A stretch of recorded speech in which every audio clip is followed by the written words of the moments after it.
Hi, my name's MacKenzie Newbry, and this is my MAE 670 Artifact Analysis presentation. So before I begin on my article analysis, I decided I'd like to share a little bit about my background in education. I received my Bachelor's of Arts in Liberal Studies from California State University, Sacramento in 2013. I had known that I wanted to teach my entire life since second grade. I remember telling my family, I'm going to be a teacher, and I never strayed from that. So it was a long process getting to where I'm at now, but I knew all along that this is what I was meant to do. I also received my multiple subject teaching credential from California State University, Sacramento in 2013. And then I ended up getting a job with Fairfield-Sassoon Unified School District. I taught 3 years up there. I started in a 4-5 combo class, and then I moved to 5th grade for the following 2 years. During my time in Fairfield-Sassoon, I was exposed to an immense amount of opportunities, both in the professional development standpoint and also just learning to grow as an educator with a highly diverse class of students each year. So looking at some of the things that I accomplished during my time within the district, I was the student council teacher for our school, so I planned and organized fundraisers for the school. I also did several other events that included spirit days and bringing the student body together. I also was an intervention specialist. I provided intervention and enrichment opportunities after school for multiple years. I was a BITSA presenter. I was asked to present my second year of BITSA at the BITSA induction program event. And then I also became home visit certified. After teaching for 3 years with Fairfield-Sassoon, I decided I wanted to be a little bit closer to home. I grew up in Orange County, and so I knew that I wanted to be back down close to my family, close to the world that I knew so well. So I transferred in 2016 to Temecula Valley Unified School District, a completely different district than Fairfield-Sassoon. And so I've had to sort of build a whole new set of skills working for this new district. During my time with Temecula Valley, I've taught here for 5 years. I have taught 4th and 3rd grade, predominantly 3rd grade for the past 4 years. During my time in the district, I became certified as an Apple teacher, and I also was a district technology coach. I worked with planning and implementing professional development for staff throughout our district in order to help enhance the educational technology that we utilize in our district.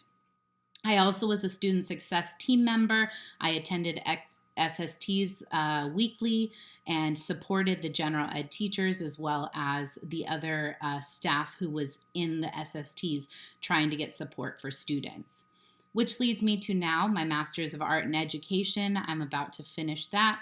I have been teaching for 8 years now, and I just knew that it was time for me to grow. It was time for me to improve myself, improve my teaching, and so I wanted to take on this new endeavor of becoming a Master's of Arts student, and it has been a wild 10 months, but it's been very much enjoyed, and I actually feel like I learned more than I thought I would, which is fantastic, walking away after 10 months and feeling like it paid off. All that hard work really paid off.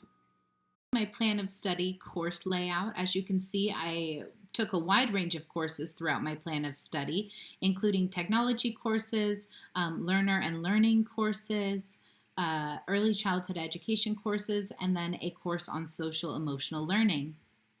PL01 states, integrate advanced approaches to instruction, assessment, and learning using digital tools and skills. So the first artifact I chose is actually a digital course that I created called Introduction to Fractions. It is a learning-based media object that I created, and I completed it in EDT 600A and EDT 607. Throughout the entire course, I designed a completely digital course for students. Each lesson that I created incorporated inquiry-based learning strategies to support student engagement and student-led learning. So my course, you'll see on the next slide, was broken into 4 different units. and then multiple lessons within each unit. And within each lesson, there were 4 different pieces. So there was an inquiry-based lesson, there was instruction and guided practice, there was independent practice, and then there was a formative assessment. So those are the 4 pieces integrated into each lesson of each unit of the course.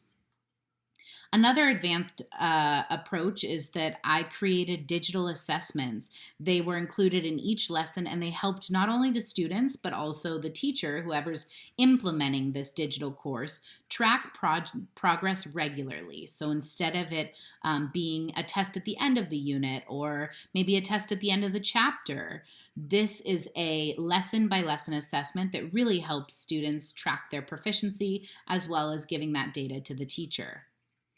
Another thing that I focused on within this course is website design. I was very intentional and wanted to make sure that I supported the principles of web design, digital web design, usability, user-friendly, how to make it accessible for those who have specific learning needs or maybe visual needs, auditory needs. And so that was one key piece of my course that I really focused on was web design, usability, and accessibility. And then finally, touching base on the digital tools. So every tool that was embedded was digital and was meant to support the students' mastery of the content. I was very intentional with the resources I created for the website to make sure that they were digitally friendly. It wasn't just a supplemental material for something that could be done on paper, and that it was going to enhance their learning experience. If you take a look at this next slide, I kind of zoomed in on the screen so you're able to see, since the pictures were pretty small on the first one. So if you take a look at the top, these are 2 of the home base pages. So week 1 on the left, this is what each unit is going to look like, each week-long unit. On the right side, you'll see that this would be what the lesson is going to look like. It has those 4 parts. Each of those are clickable hyperlinks to take the kiddos exactly where they need to go. This makes the pages easy to navigate and organize, consistent with the structure, and they are ensuring usability and accessibility. Now going down to where it says Let's Discover, this is an example of one of the inquiry-based learning opportunities that is in each lesson. So kiddos have a digital form that they're able to fill out in relation to an inquiry-based question. Looking at our next page, every student is given the opportunity to collaborate within the lesson. You'll see that there are questions below the time to collaborate section. This is the guided practice for students to make sure that they're really understanding what's going on with the guidance of the instructor. And then finally on the very right-hand side where it says show me what you know, this is one of those embedded formative assessments that kiddos would take at the end of the lesson to help make sure that they're making progress and mastery towards the goal, the objective of the lesson. My second artifact for PL01 is my Temecula history video. I created this in EDT 631, which was a media and instruction class. In this Temecula history video, I designed a thorough depiction of Temecula history to partner with our 3rd grade Temecula history social studies unit. The advanced approaches that were taken in this video incorporated a large amount of information into a short, engaging video for students. This video supports visual learners and offers students access to content through images, video clips, music, and audio recordings. As far as the digital tools incorporated into this artifact, in order to complete this artifact, I needed to become fluent in audio recordings, selecting thematic music that was supportive of the content, and relevant media that relates to this topic. Looking at PL02 now, PL02 states design learning experiences that include learner characteristics, principles of customized learning, and assessment as learning. The first artifact that I chose to meet this PLO was Lesson Plan Rationale. I created and completed this in ITL 606, the class titled Learners and Learning Part 2. In this assignment, I designed a mathematical learning experience that focused on student need and differentiation. I created a lesson, it was a math lesson, You'll see my next artifact also revolves around a math lesson that was created, but this one really targeted differentiating and making sure that I'm meeting the needs of my students. To meet the customized learning aspect of this PLO, after identifying and observing 3 different focus students in my classroom, I aligned the lesson specifically to their needs and offer a customized learning experience for them. Another way that I made sure the learning was customized is students were given the opportunity to use manipulatives and which would help support their learning in the math lesson. This ensures that my tactile learners are able to access the content while getting their needs met as a learner. In regards to advanced assessment, students were formatively assessed in multiple different ways through independent whiteboard practice, academic discussions, as well as on the end of the unit test. For my second artifact for PL02, I chose the instructional approach to teaching assignment. I completed this also in ITL 606, Learners and Learning, class number 2. So in this activity, I designed a mathematical learning experience that focused on developing proficiency in place value and regrouping at the 3rd grade level. So this was kind of an extension of the last artifact I chose, but it was a different assignment. In this assignment, I focused on learners' characteristics. So previous to planning the lesson, I completed a student inventory that was conducted to identify the needs, assets, and the makeup of my student population. This was highly in-depth. I had to research the demographics of my classroom, the school, my district, and then the city that I actually teach in. So I took all that data to work on this assignment that I am presenting to you. Another aspect of this assignment was customized learning. So the lesson was designed to support and engage tactile learners with the use of manipulatives, specifically place value blocks. Students built models, drew representations, and explained their thinking. This ensured that multiple modalities were supported throughout this lesson. Finally, there was a lesson reflection and an analysis piece of this assignment. So throughout the creation of the lesson, I had to reflect on the goals and the objectives that I would want my students to achieve following this lesson.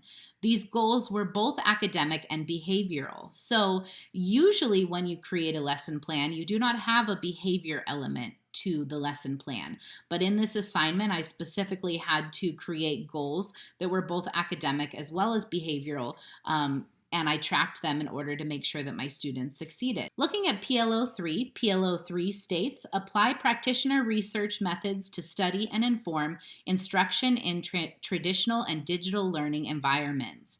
My first artifact that I chose is my practitioner inquiry literature review. I completed this initially in ITI 670, but then I revised it throughout ECE 650 and ECE 651. So in this literature review, over time, I had to identify 10 different peer-reviewed scholarly journals that paralleled with my practitioner inquiry question. In these reviews, I analyzed the articles and reviewed the findings as a means to support my own research process. I categorized and organized the literature review based on the themes of each journal, and I provided an in-depth look at the research conducted within each journal throughout the literature review. An artifact for PL03 is my practitioner research proposal.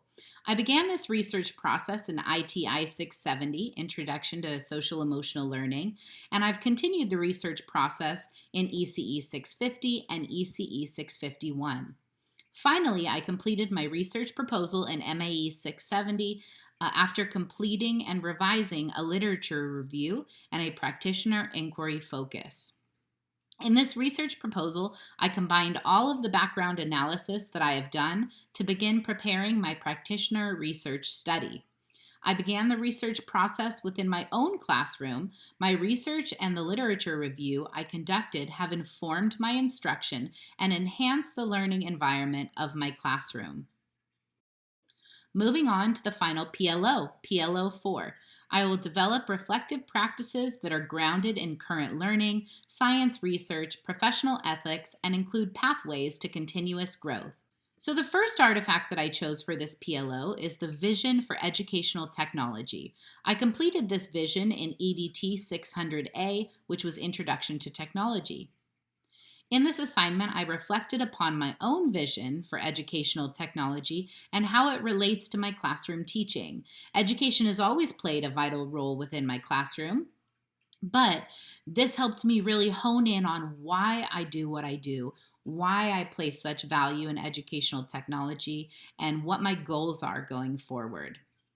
In order to successfully complete my vision statement, I had to reflect upon my own practice and create a plan to achieve the goals listed within my vision statement. I conducted research and sought out evidence based learning theories to justify my vision for educational technology.